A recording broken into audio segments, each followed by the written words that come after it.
అన్ని మంచిగా ఏ ఒక్కటి కూడా ఇటువంటి సంఘటన దుర్మాన సంఘటన కూడా అమ్మాయితో మేము ఎంత పబ్లిక్ అందరికి ఇచ్చినా నా ముందు తెచ్చిపెట్టాను. నేను నా పేరు ఉంటుంది హాస్పిటల్ వచ్చినా ఎంత బాగుండే హాస్పిటల్ అంటే డెలివరీలు 60, 70, 80, 90 కూడా డెలివరీ అయిన సందర్భాలు ఉన్నాయి. ఇప్పుడు ఓన్లీ ఆ ఇద్దరు వల్లనే ఇద్దరు ప్రాణాలు. మీరు ఐఆర్ ఆఫీసర్స్ ఆమె డెలివరీ అయిన 5 నిమిషాలకే నాకు టిఫిన్ కట్టాలని వెళ్ళిపోతే అన్న తల్లి పరిస్థితి ఉంది, తండ్రి పరిస్థితి ఉంది. తల్లి ఎందుకంటే వాళ్ళ గరీబులు ఉన్నదే పెట్టాడు పులుసూరు డెలివరీ.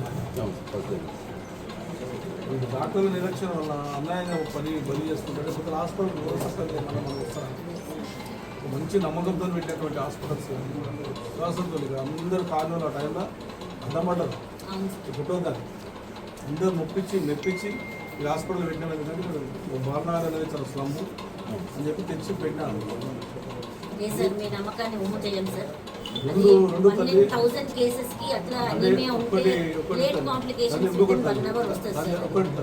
నేను ఈ హాస్పిటల్ జరగట్లేదు అని మా కార్పొరేటర్ రవీంద్ర రెడ్డి చెప్తే నేను ప్రశాంత్ నగర్లో సుమారు 20 నుంచి 30 కోట్ల ప్రాపర్టీ అక్కడ అసలుతో మాట్లాడి తీసుకొని 50 లక్షలు ఖర్చు పెట్టి కొటేషన్ మీ కలెక్టర్ గారికి 100 సార్లు చెప్పాను, మేమే కట్టిస్తాం పైసలు పెట్టి, మీరు ఏం కట్టేయకండి, ఎక్విప్మెంట్ నేనే పెట్టిస్తాను, నాకు పర్మిషన్ చేయండి అని చెప్పాను. ఈ రోజు వరకు పర్మిషన్ మంచి ల్యాండ్ 20 కోట్ల ప్రాపర్టీ ఫ్రీ ఇచ్చాను. మందపడకల హాస్పిటల్ అది తీసుకుని కార్పొరేషన్ సందర్భంగా హాస్పిటల్ కావాలి నిరుపేదలు తీసుకోవడం ఇబ్బంది అవుతుంది. 200 కోట్ల ప్రాపర్టీ అభిమానులు తీసుకొచ్చి హ్యాండ్ రోజు 66 కోట్లు శాంక్షన్ చేసి టెండర్ పెట్టి హరీష్ రావు తీసుకొచ్చి కొటేషన్ వేసిన దాన్ని వర్క్ స్టార్ట్ చేయమని ఇస్తే కలెక్టర్కి ఇస్తే ఇప్పటి వరకు కలెక్టర్ గారు వర్క్ స్టార్ట్ చేయాలి.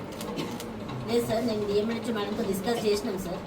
బాలనగర్ చాలా కంజెస్టెడ్ ఉంది కాబట్టి ఇది 6 bedded hospital sir. Kukatpally news మనమిక్కడ మన వార్తలు ప్రపంచమంతా అనే నినాదంతో జర్నలిస్ట్ కళ్యాణ్ సారథ్యంలో మీ ముందుకొస్తున్నాం.